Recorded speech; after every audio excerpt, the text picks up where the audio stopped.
Caminas por un suburbio estadounidense, aparentemente perfecto. Céspedes recortados, al milímetro en cercas blancas. Calles silenciosas, todo parece controlado Y entonces, lo notas. Manchas moradas en la acera. Salpicaduras oscuras sobre autos estacionados. Pájaros explotando desde la copa de un árbol como si acabara de cometer un delito.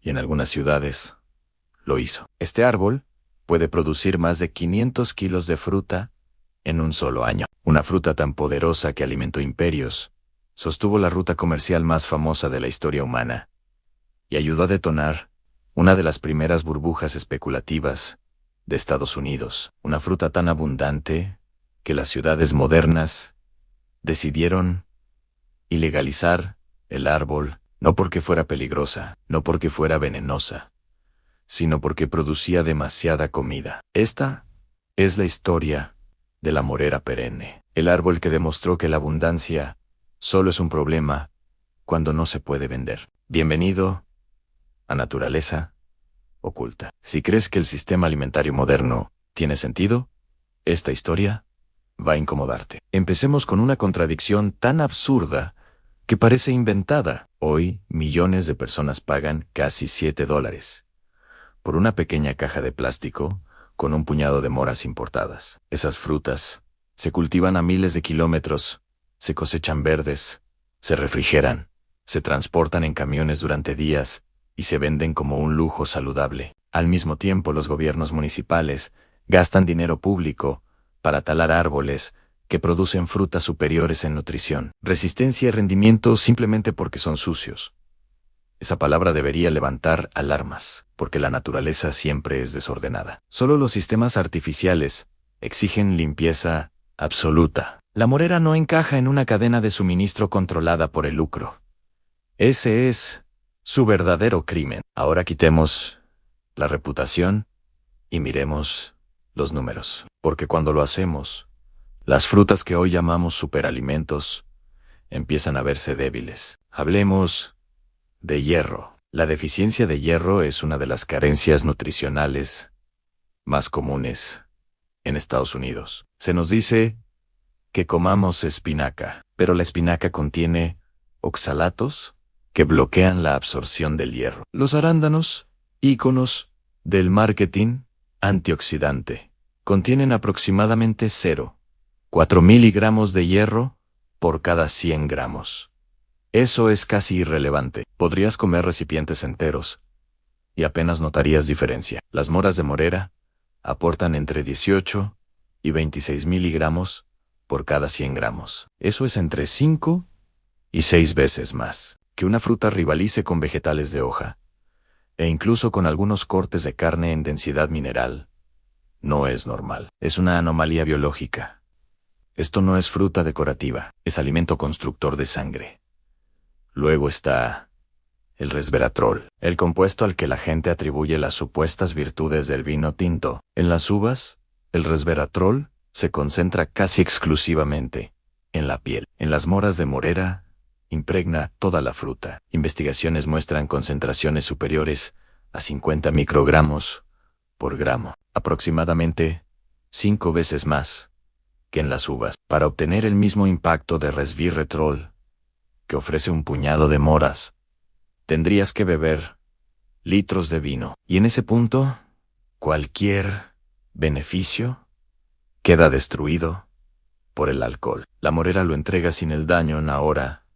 La proteína. Las moras frescas contienen alrededor de 15% de proteína por peso. Eso ya las coloca por encima de la mayoría de las frutas, pero al secarlas, ese número sube hasta cerca del 12%.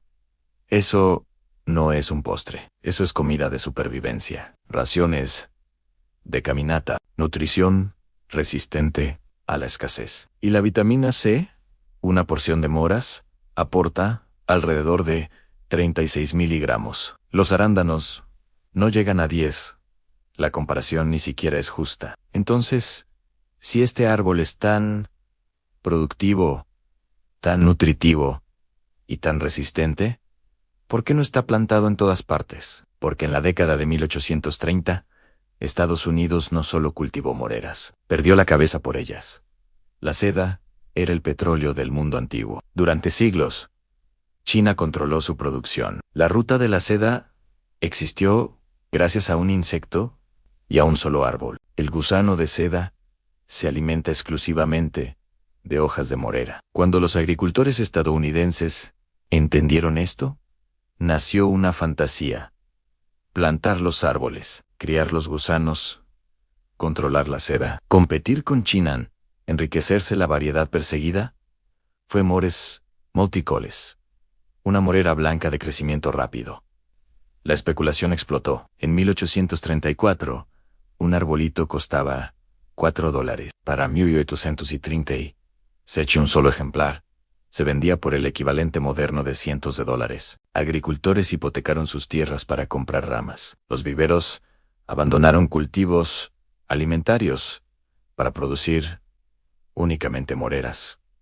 Esto no era agricultura, era una burbuja. Y como todas las burbujas, estalló. Un invierno severo mató millones de árboles. Peor aún, no existía infraestructura para procesar la seda a gran escala. La demanda colapsó, el precio cayó a cero de la noche a la mañana. Inversionistas furiosos quemaron huertos enteros. Otros simplemente los abandonaron, pero los árboles no desaparecieron. Se cruzaron con la morera roja nativa. Se propagaron y como el árbol quedó marcado mentalmente como una inversión fallida y no como una fuente de alimento, nadie lo recuperó.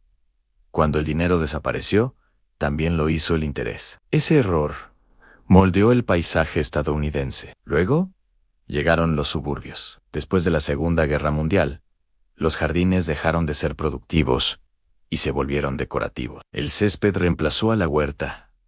La morera no cooperó. Soltaba fruta durante semanas. El jugo manchaba el concreto. Los pájaros comían las moras y redecoraban todo lo que había debajo. Los planificadores urbanos declararon guerra. Etiquetaron a la morera como árbol basura. Las ciudades comenzaron a prohibirla. Tucson la vetó en 1984. Las Vegas siguió el ejemplo. El Paso también. Los viveros respondieron vendiendo moreras sin fruto. Clones masculinos, sin bayas. Un problema resuelto, excepto que no lo fue. Los árboles machos producen polen. Muchísimo polen. El resultado fue una explosión de alergias en él. Asma aumentó. Lo que solucionó el desorden creó un problema de salud pública. Y aún así, dentro de ese caos, existía una solución que nadie quería ver. En 1947, un hombre llamado Peter Glazer recorría las tierras aluviales del río Wabash, en Illinois. Buscaba genética superior. La mayoría de las moreras fructifican durante 2 semanas caóticas y terminan. Glazer encontró un árbol que ignoraba esa regla. Era un híbrido natural, sabor de morera roja, vigor de morera blanca. Y no dejaba de producir. De junio a septiembre. Fruta continua. Se llamó Illinois Everbearing y se introdujo en 1958.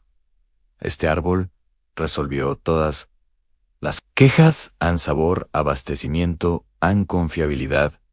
Un solo árbol podía darle a una familia un tazón de fruta fresca cada mañana durante 3 meses. Transformó a la morera de molestia a cultivo base. El problema nunca fue el árbol, fue el sistema intentando controlarlo.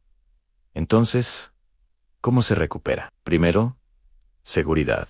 La morera casi no tiene imitadores peligrosos. La única confusión común es con la hierba carmín. Esa planta no es un árbol. Tiene tallos rosados. Es tóxica. Si es un árbol con hojas en forma de guante, es morera. Segundo, no recolectes en carreteras o corredores eléctricos. Esas zonas se rocían con herbicidas. Tercero, el origen importa. No compres semillas en internet. La Illinois Everbearing no se reproduce fielmente por semilla. Necesitas un árbol injertado o clonado. Viveros confiables únicamente. Si plantas semillas, probablemente obtendrás una morera blanca, productora de polen y fruta mediocre. Por último, revisa las normas locales. Algunas ciudades aún prohíben las moreras por nombre, sin importar sexo o polen. Los inspectores no discuten biología, siguen listas. Una vez autorizado, este árbol es casi indestructible. Zonas 4 a 8 en sol pleno, 15 a 20 pies de espacio. No lo plantes junto al pavimento si no quieres manchas moradas.